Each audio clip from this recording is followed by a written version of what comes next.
spürst du ganz genau die tiefen Gesäßmuskeln. Eine starke Hüftmuskulatur ist nicht nur wichtig, wenn du dort Beschwerden hast, aber auch für deinen Rücken und Knieschmerzen. Wenn du wissen willst, wie diese Gelenke sich gegenseitig beeinflussen und was du machen kannst, um nicht nur deine Hüftbeschwerden zu behandeln, sondern auch Rückenschmerzen und Knieschmerzen, dann bleib dran. In diesem Video zeige ich dir, wie das geht. Die Wissenschaft zeigt schon seit sehr langer Zeit, dass Kräftigungsübungen extrem effektiv sind für die Behandlung von Hüftbeschwerden.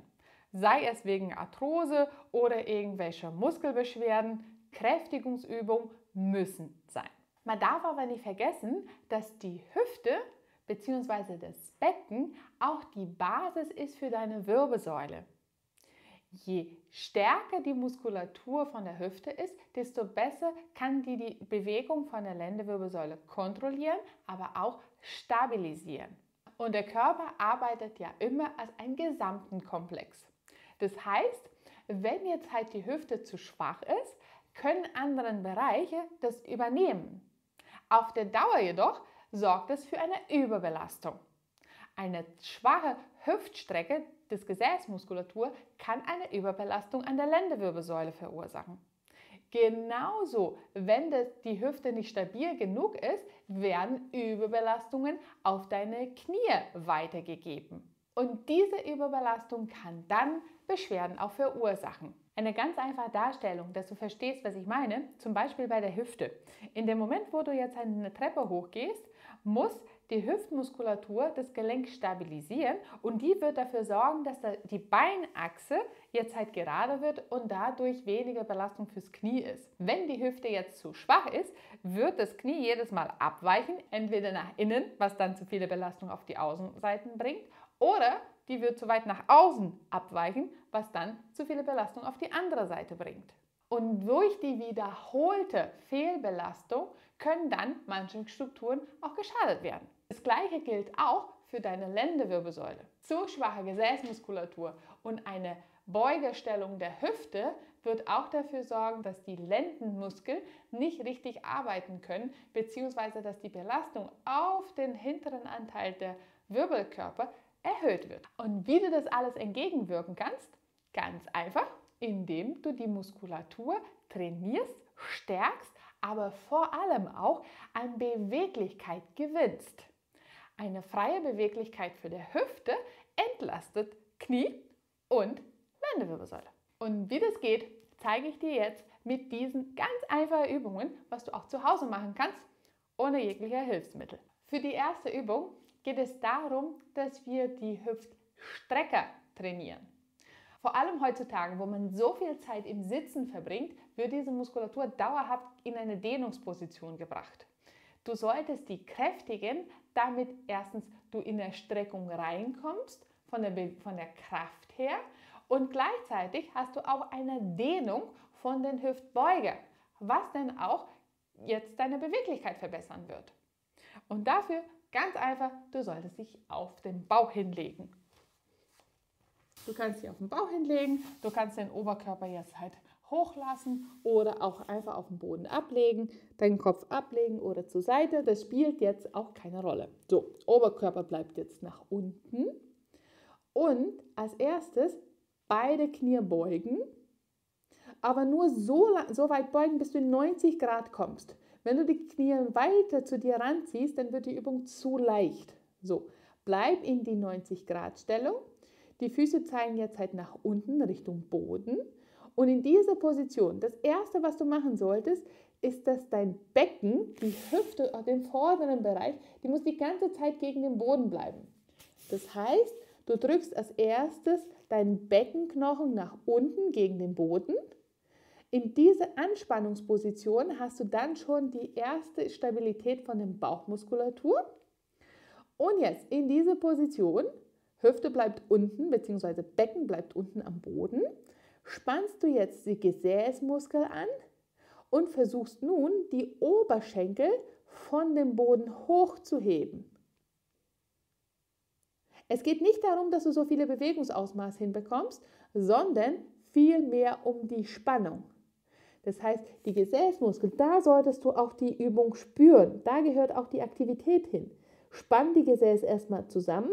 Das Becken drückst du nach unten gegen die Matte. Und jetzt die Oberschenkel nach oben bringen. Ferse nach oben Richtung Decke hin. Bleibe oben für 1, 2, 3 Sekunden und lass sie dann wieder los. Wenn du beide Beine gleichzeitig machst, ist es schon auch anstrengend für die Wirbelsäule. Was prinzipiell erstmal gut ist, weil wir wollen ja den Bereich auch mittrainieren. Wenn es aber für die in den ersten Moment zu anstrengend ist, kannst du auch ein Bein unten lassen. Jetzt lasse ich mein linkes Bein unten. Als erstes Becken nach unten drücken, gegen den Boden und dann nur das rechte hochheben. Und wieder loslassen. Oben bleiben, 2, 3 Sekunden und dann wieder loslassen. Wenn es dir nicht zu anstrengend ist und du diese Bewegung gut hinbekommst, dann einfach Beine strecken. Dadurch wird der Hebel deutlich größer und du versuchst nun, die gestreckten Beine nach oben zu bringen, Richtung Decke. Oben bleiben für 1, 2, 3 Sekunden und dann wieder locker lassen. Und nach oben kommen, oben kurz halten und dann wieder locker lassen. Und für diese Übung solltest du eher mit einer größeren Anzahl Wiederholungen arbeiten. Das heißt, Minimum 15 wäre schon sinnvoll. Die nächste Übung ist besonders wichtig, wenn du Kniebeschwerden hast, aber auch wenn du Rückenschmerzen hast, mehr als die Hüfte selber. Du legst dich auf deinen Rücken, deine Füße so ein bisschen mehr als hüftbreit auseinander und als erstes legst du nun deine linke Ferse auf das rechte Knie. Wenn du jetzt hier angekommen bist, ist das erste, wo du darauf achten solltest, ist, dass du dieses Knie so weit wie möglich von dir wegbringst. Mit dieser Bewegung drehst du die Hüfte nach außen. Diese Außendrehung dehnt dann auch die tiefen Gesäßmuskeln. Nach außen wegbringen, so weit wie du kannst. Dann umgreifst du das Bein, das Gebeugte jetzt, zwischen die Beine. Umgreifst du die, genau. Und jetzt ziehst du das Bein zu dir ran. Aber nur so weit, bis dein Kreuz noch auf dem Boden bleibt. Alles, was du darüber jetzt machst, in dem Moment, wo das Becken von dem Boden hochhebt, dann hast du den Effekt schon weitergeleitet auf die Lendenwirbelsäule und verlierst an Effekt an der Hüfte. Das wollen wir nicht. Deswegen, das Becken bleibt unten, das Kreuz bleibt auf dem Boden. Und in dieser Position solltest du jetzt darauf achten, dass du auf einer Seite das linke Knie weiter nach außen von dir wegdrehst. Du kannst auch mithelfen, so ein bisschen mit den Ellenbogen. Und das andere Bein, das sollst du jetzt strecken. Oben hin, so weit wie du kannst. Und dann wieder loslassen. Mach die Bewegung langsam und kontrolliert. Du wirst gleichzeitig die Stärkung der vorderen Oberschenkelmuskulatur merken und auch hier die Dehnung von der Gesäßseite auf deine linke Seite. Und langsam wieder strecken. Bei jedes neue Strecken vom Knie versuchst du die Ferse nach oben Richtung Decke zu bringen. Nicht die Fußspitze, sondern wirklich die Ferse. Und dann wieder runter. Und ebenfalls hier kombinierst du nun Kräftigung von einer Seite und Beweglichkeit von der anderen Seite. 12 bis 15 Wiederholungen. Dann lässt du das Bein langsam wieder runter und machst den gleichen Spaß nochmal auf die andere Seite. Ferse am Knie, die Hüfte so weit wie möglich von dir weg. Das Bein ziehst du zu dir ran, nur so weit, bis die Hüfte, das Kreuz noch auf dem Boden bleibt. Knie weg, entweder drückst du mit dem Arm noch oder aktiv in die Spannung, so dass du das Knie von dir wegbringst. Und auch hier das Bein strecken und wieder loslassen. Strecken bis nach oben, kontrolliere die Bewegung, führe sie langsam aus und dann wieder los. Und ebenfalls hier 12 bis 15 Wiederholungen, im besten Fall 2 bis 3 Serien.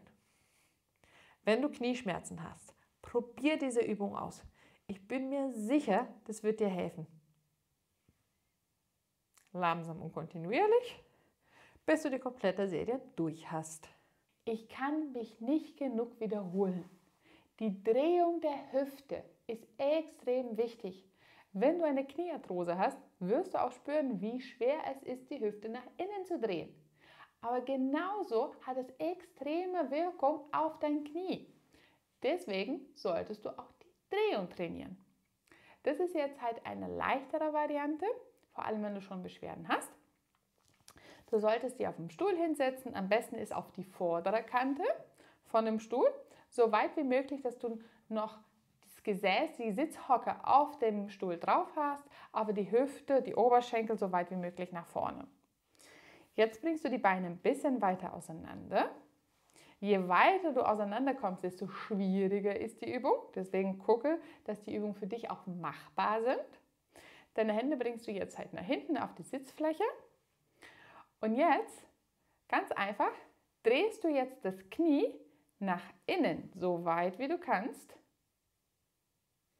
Und dann auch nach außen, so weit wie du kannst. Nach innen, runter und dann raus. Du merkst ja auch bei mir, wie dein Fuß dir als Hebel gut helfen kannst. Das heißt, du kommst mit der Ferse hoch, die Fußspitze bleibt jetzt auf dem Boden, das Knie selber lässt du aber die ganze Zeit in diesen 90-Grad-Winkel. Und dann nach außen genau das Gleiche.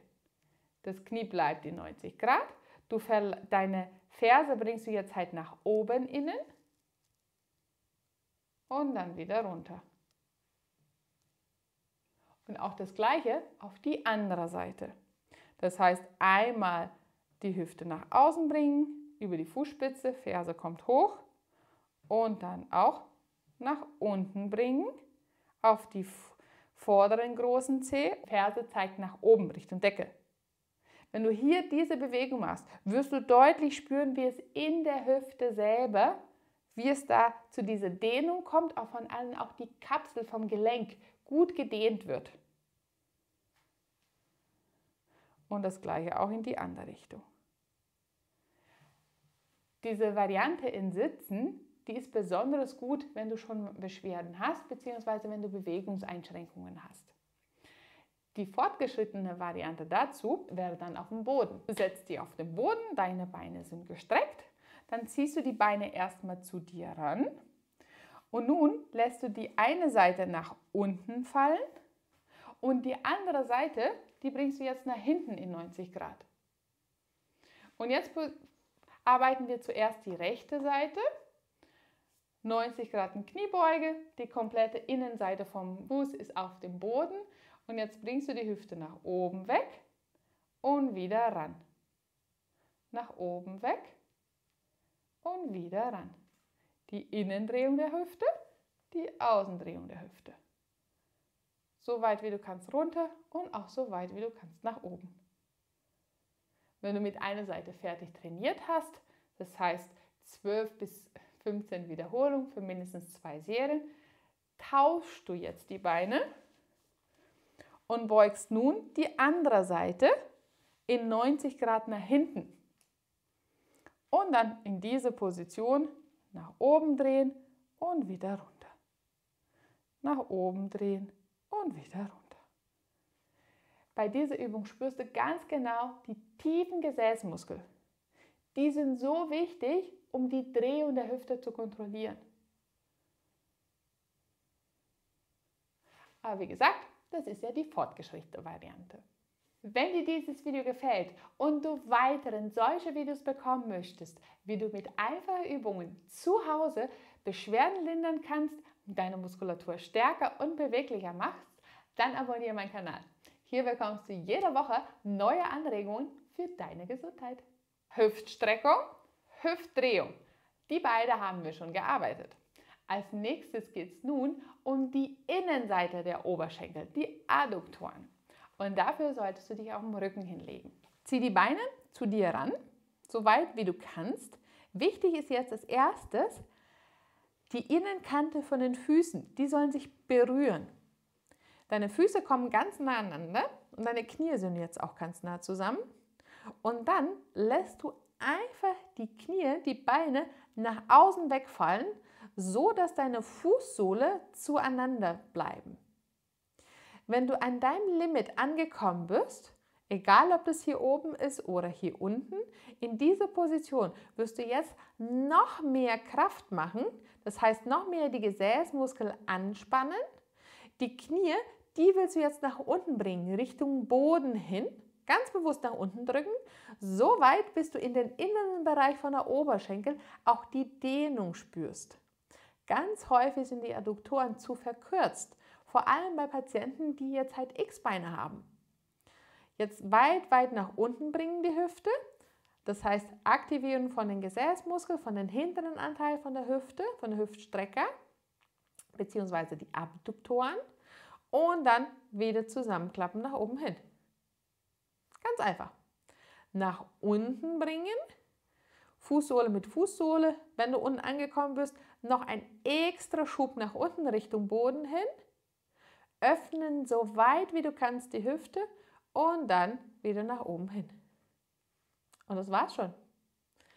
Einfach effektiv und vor allem, hier gewinnst du auch an der Beweglichkeit.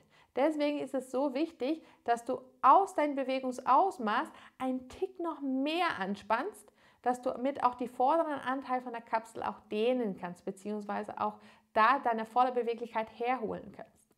Und dann wieder zusammen nach oben. Und für die letzte Übung geht es um die Hüftbeuge. Auch die wollen gestärkt werden. Wenn du jetzt halt die Hüftbeuge in einer sitzenden Position trainierst, indem du deine Wirbelsäule, die Lende, auch gerade und stabil hältst, hast du auch noch einen stärkeren Effekt auf die Stabilisation. So, dafür brauchst du einen kleinen Gegenstand.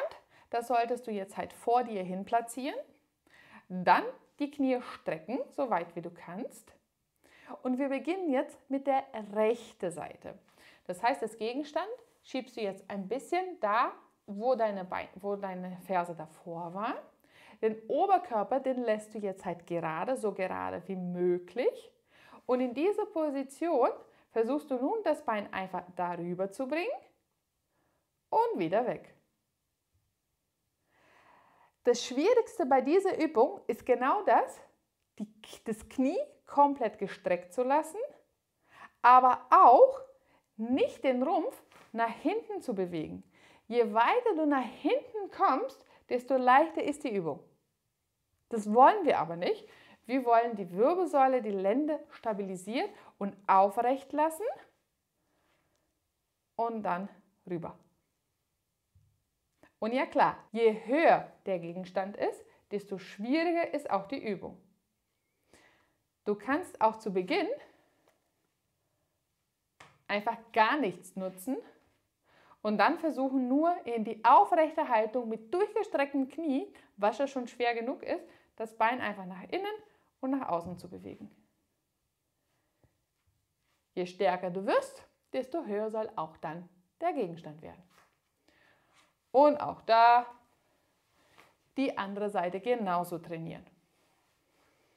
Rüber, durchgestrecktes Knie, nicht den Rumpf nach hinten lassen und wieder runter. Du wirst erstaunt sein, wie schwer so eine einfache Übung sein kann, aber gleichzeitig wie effektiv es ist, vor allem wenn du Hüft- und Knieschmerzen hast. 12 bis 15 Wiederholungen, 2 Serien, das reicht. Das sind 5 meiner Lieblingsübungen, die ich meinen Patienten gebe, wenn die Hüftbeschwerden haben, Rücken oder Knie. Weil wie gesagt, diese Beschwerden hängen häufig mit der Hüfte zusammen. Probiere sie aus und du wirst staunen, was sie mit deinen Schmerzen machen kann. Ich danke dir fürs Zuschauen, freue mich, dass du dabei warst und wir sehen uns wieder beim nächsten Video. Tschüss!